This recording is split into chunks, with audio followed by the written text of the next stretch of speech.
भोले बाबा बनेंगे दूल्हा, ब्रह्मा विष्णु बजाएंगे बाजा, ब्रह्मा विष्णु बजाएंगे बाजा।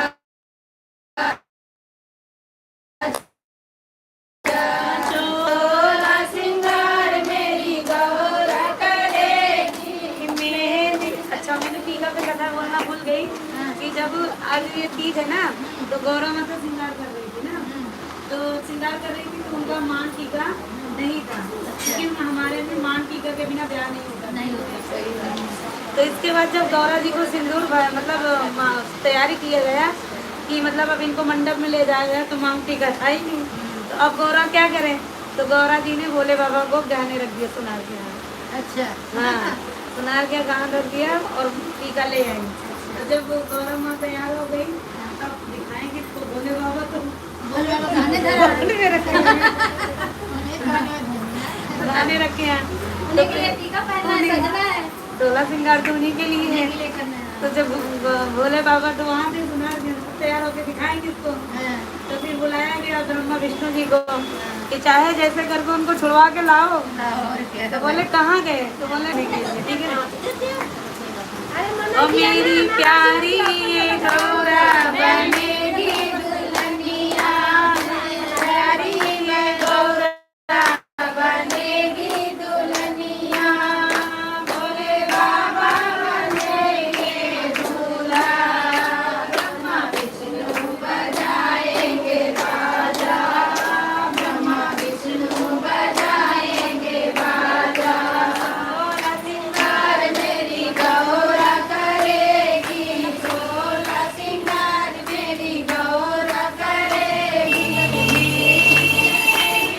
हल्दी लगेगी मेहंदी लगेगी बाबा, हल्दी लगेगी बुलाएंगे भोले बाबा, ब्रह्मा विष्णु बजाएंगे बाजा, ब्रह्मा विष्णु बजाएंगे बाजा। ओ मेरी प्यारी ये गौरा बनेगी दुल्हनिया, भोले बाबा बनेंगे दूल्हा, ब्रह्मा विष्णु बजाएंगे बाजा, ब्रह्मा विष्णु बजाएंगे बाजा। सोलह सिंगार मेरी गौरा करेगी, सोलह सिंगार मेरी गौरा करेगी, मेहंदी रचेगी बाबा, हल्दी लगेगी, मेहंदी रचेगी बाबा, हल्दी लगेगी, ओ चूड़ियाँ लाएंगे भोले बाबा, ब्रह्मा विष्णु बजाएंगे बाजा, ब्रह्मा विष्णु बजाएंगे बाजा। ओ मेरी प्यारी ये गौरा बनेगी दुल्हनिया, भोले बाबा बनेंगे दूल्हा, ब्रह्मा विष्णु बजाएंगे बाजा, ब्रह्मा विष्णु बजाएंगे बाजा। सोलह सिंगार मेरी गौरा करेगी, सोलह सिंगार मेरी गौरा करेगी, मेहंदी रचेगी बाबा, हल्दी लगेगी, मेहंदी रचेगी बाबा, हल्दी लगेगी। क्या बोलते हैं पाव का, पाव का क्या बोलते हैं, हाँ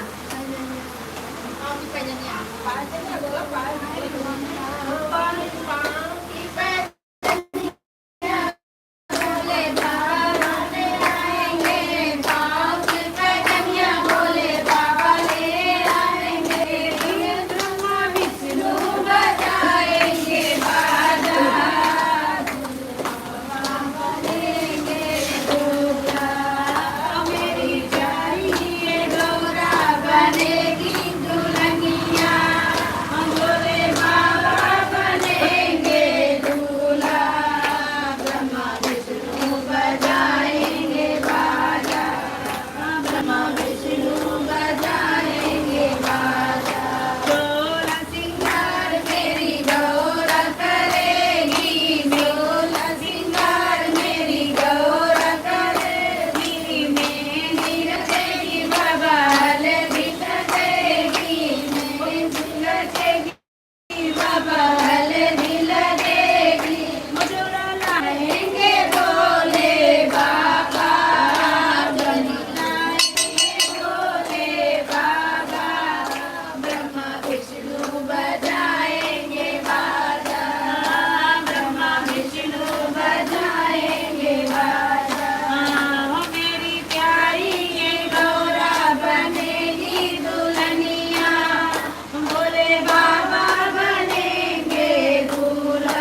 जाते हैं तो क्या कहते हैं?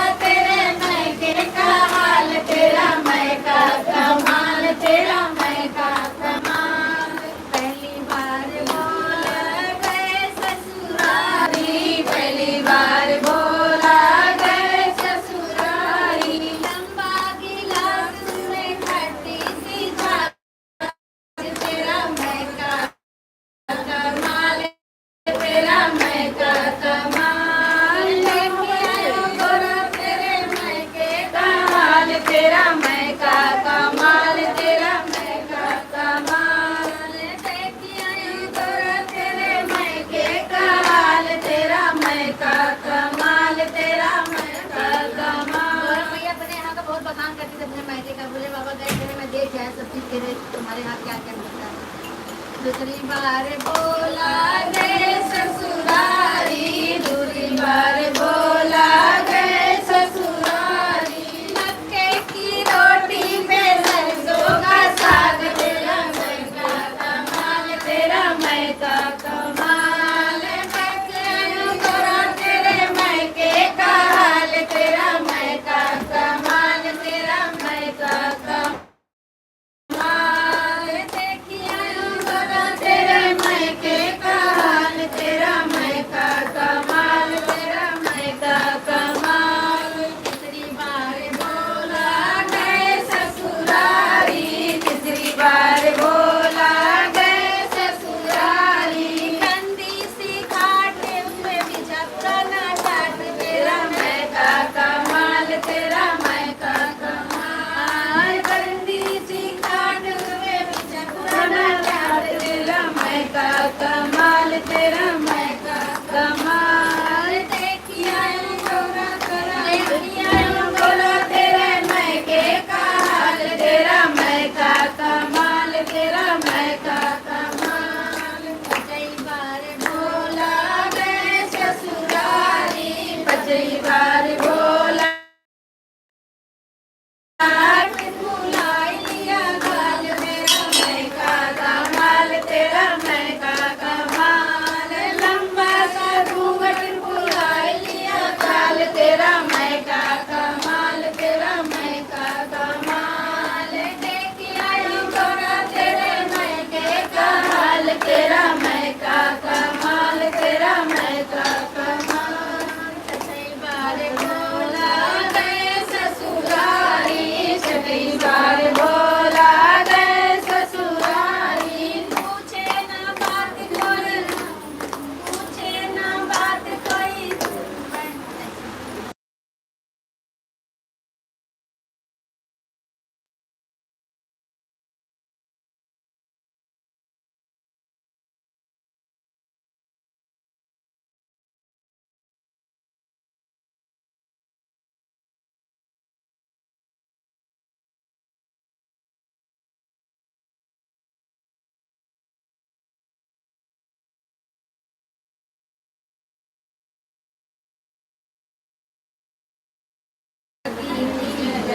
दीदी आप एक बोलो।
विराजे, गौरा के हाथों में कंगना विराजे, मेहंदी की चमचम में ओम लिखा है, मेहंदी की चमचम में ओम लिखा है, ओम लिखा है हरि ओम लिखा है, ओम लिखा है हरि ओम लिखा है, गौरा की चुनरी पे ओम लिखा है, गौरा की चुनरी पे ओम लिखा है, ओम लिखा है हरि ओम ढोल लिखा कहाँ है? है, ढोल तो हो जाए। ओम लिखा है हरि ओम लिखा है, गौरा के पैरों में पायल सजा है, गौरा के पैरों में पायल सजा है, पायल की चमचम में ओम लिखा है, पायल की चमचम में ओम लिखा है, ओम लिखा है हरि ओम लिखा है, ओम लिखा है हरि ओम लिखा है, गौरा की चुनरी पे ओम लिखा है, गौरा की चुनरी पे ओम लिखा है, ओम लिखा है हरि ओम लिखा है, ओम लिखा है हरि ओम लिखा है, गौरा की अंगों में लहंगा सजा है, गौरा की अंगों में लहंगा सजा है, चुनरी की चमचम में ओम लिखा है, चुनरी की चमचम में ओम लिखा है, ओम लिखा है हरि ओम लिखा है, ओम लिखा है हरि ओम लिखा है, गौरा की चुनरी पे ओम लिखा है, गौरा की चुनरी पे ओम लिखा है, ओम लिखा है हरि ओम लिखा है, ओम लिखा है हरि ओम लिखा है, गौरा मैया की जय, हर महादेव, काशी कैलाश निवासी की जय, शिव परिवार की जय, हर महादेव। पंडित जी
सुबह के बच्चे थोड़ा थोड़ा दे दीजिए।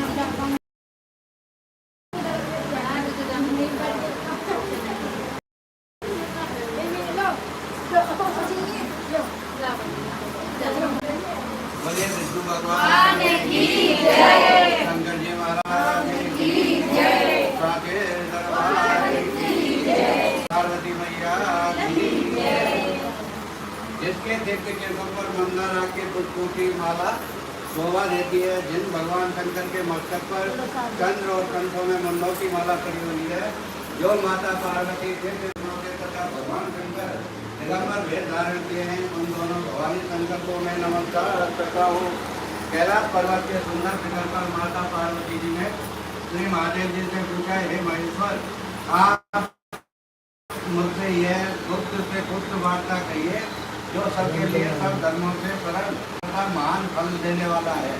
हे नाथ, यदि आप भली भांति प्रसन्न हैं तो आप उसे मेरे सम्मुख प्रकट कीजिए। हे जगन्नाथ, आप आदि मध्य और अंत रहते हैं, आपकी माया का कोई पार नहीं है। आपको मैंने किसी भांति से प्राप्त किया है, कौन से व्रत तप या दान के पूरे फल से आपको मुझे वर रूप में मिले हो। श्री महादेव जी बोले, हे देवी, तो कृपा करके मुझे बताइए। शंकर जी बोले आर्यावर्त में हिमालय नामक एक महान पर्वत है, जहाँ अनेक प्रकार की भूमि अनेक प्रकार के वृक्षों से सुशोभित है, जो सभी अनेक प्रकार के वृक्षों से सुशोभित है, जो सदैव बर्फ से ढके हुए तथा गंगा के कंकड़ ध्वनि से सत्तायमान रहता है। हे पार्वती जी, तुमने बाल अवस्था में उसी स्थान पर परम तप किया था और 12 वर्ष तक के महीने में जल में रहकर तथा बैसाख मास में अग्नि में प्रवेश करके तप किया था। श्रावण के महीने में बाहर खुले में निवास कर अन्न त्याग कर तप करती रही। तुम्हारे उस कष्ट को देखकर तुम्हारे पिता को बड़ी चिंता हो गई। चिंतित होकर सोचने लगे कि इस कन्या की शादी किसके साथ करें। इस अवसर पर देवयोग के ब्रह्मा जी के पुत्र नारद जी भी वहाँ में आ गए। देवर्षि नारद ने तुम शैलपुत्री को देखा। तुम्हारे पिता हिमालय ने देवर्षि को अर्घ्य 5 आसन देकर सम्मान सहित बिठाया और कहा, हे मुनीश्वर, आपने यहाँ तक आने की कष्ट कैसे किया है, तो मुझे बताइए, क्या आज्ञा है। नारद जी बोले, हे विराज, मैं विष्णु भगवान का भेजा हुआ दास हूँ। तुम मेरी बात सुनो। आप अपनी कन्या का उत्तम वर को दान करें। ब्रह्म इंद्र शिव आदि देवताओं में विष्णु भगवान के समान कोई भी उत्तम नहीं है, इसलिए मेरे मत से आप अपनी कन्या का दान विष्णु भगवान को कर दें। हिमालय बोले, यदि भगवान वासुदेव स्वयं ही कन्या को ग्रहण करना चाहते हैं और इस कार्य के लिए आपका आगमन हुआ है, तो वह मेरे लिए सौभाग्य की बात है। मैं अवश्य उन्हें ही दूंगा। हिमालय का यह आश्वासन सुनते ही देवर्षि नारद जी आकाश में अंदर ध्यान हो गए और शंख चक्र गदा पद्म एवं पीताम्बर धारी भगवान विष्णु के पास पहुंच गए। नारद जी से हाथ जोड़कर भगवान विष्णु से कहने लगे, हे प्रभु, आपका विवाह कार्य निश्चित हो गया है। जो इधर हिमालय ने पार्वती जी से प्रसन्नता पूर्वक कहा, हे पुत्री, मैंने तुमको गरुड़ध्वज भगवान विष्णु को अर्पण कर दिया है। पिता के इन वाक्यों को सुनते ही पार्वती जी अपनी सहेली की कर गई और मूर्छित होकर दुखित होकर विलाप करने लगी। उनको विलाप करते हुए देखकर सखी बोली, हे देवी, तुम किस कारण से दुखी हो रही हो, मुझे बतलाओ, मैं अवश्य तुम्हारी इच्छा पूर्ण करूंगी। पार्वती बोली, हे सखी, तुम मेरी जो मन की अभिलाषा है वो सुनाती हूँ। श्री महादेव जी को वरण करना चाहती हूँ। मेरे इस कार्य को पिताजी ने बिगाड़ दिया है, इसीलिए मैं निस्संदेह शरीर का त्याग करूँगी। पार्वती के उन वचनों को सुनकर सखी ने कहा, हे देवी, जिस वन को तुम्हारे पिताजी ने कभी न देखा हो, तुम ऐसे वन में चली जाओ। अब हे देवी पार्वती, तुम अपनी सखी का यह वचन सुनकर ऐसे ही वन को चली गई। पिता हिमालय ने तुमको घर पर न पाकर सोचा कि मेरी पुत्री को कोई देव दानव अथवा किन्नर हरण कर ले गया है। मैंने नारद जी को वचन दिया था कि मैं पुत्री का हरण कर भगवान के साथ वरण करूँगा। आए अब यह कैसे पूरा होगा, ऐसे सोचकर वो मूर्छित हो गए और सब लोग दौड़ते हुए वहाँ मूर्छा दूर होने पर गिरराज से बोले कि हमें आप अपनी मूर्छा का कारण बतलाओ। हिमालय बोले, मेरे दुख का कारण मेरी रत्न रूपी कन्या का कोई हरण कर ले गया है, सर्प डस गया या किसी सिंह या व्याघ्र ने मार डाला है। वह न जाने कहाँ चली गई है, उसे राक्षस ने मार डाला है। इस प्रकार कहकर गिरराज सूचित होकर उससे कांपने लगे जैसे तीव्र वायु के चलने पर कोई दर्द कांपता है। तत्पश्चात हे पार्वती, तुम्हें गिरिराज पातियों सहित घने जंगल में ढूंढने निकले। सिंह व्याघ्र नीच आदि हिंसक जंतुओं के कारण वन महाभयानक प्रतीत होता था। तुम भी सखी के साथ भयानक जंगल में घूमती हुई वन में नदी के तट पर एक गुफा में पहुंची। उस गुफा में तुम अपनी सखी के साथ प्रवेश कर गई, जहाँ तुम अन्य जल का त्याग करके बालू का लिंग बनाकर मेरी आराधना करती रही। उस समय भाद्रपद मास की हर्ष नक्षत्र युक्त तृतीया के दिन तुमने मेरा विधि विधान से पूजन किया और रात्रि को गीत गायन करते हुए जागरण किया। तुम्हारे इस महाव्रत के प्रभाव से मेरा आसन डोलने लगा। मैं उसी स्थान पर आ गया जहाँ तुम अब तुम्हारी सखी दोनों मेरे आकर तुमसे कहा कि हे बंदे, मैं तुमसे प्रसन्न हो गया हूँ, तुम मुझसे वरदान मांगो। तब तुमने कहा था कि हे देव, यदि आप मुझसे प्रसन्न हैं तो आप महादेव जी की मेरे पति हो।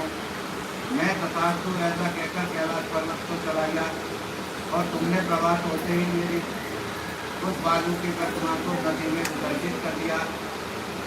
ये सुरे, तुमने अपने वहाँ सखी सहित व्रत का पारायण किया। इतने में तुम्हारे पिता हिमवान भी तुम्हें ढूंढते ढूंढते उसी घने जंगल में आ पहुँचे। उस समय उन्होंने नदी के तट पर दो कन्याओं को देखा था, तो वे तुम्हारे पास आ गए और तुम्हें हृदय से लगाकर रोने लगे और बोले, बेटी तुम सिंह व्याघ्र युक्त घने जंगल में क्यों चली आई? तुमने कहा, हे पिता, मैंने पहले ही अपने शरीर शंकर जी को समर्पित कर दिया था, किंतु आपने इसके विपरीत कार्य किया, इसीलिए मैं वन में चली आई। ऐसा सुनकर हनुमान ने तुमसे कहा कि मैं तुम्हारी इच्छा के विरुद्ध यह कार्य नहीं करूँगा। तब वे तुम्हें लेकर घर को आए।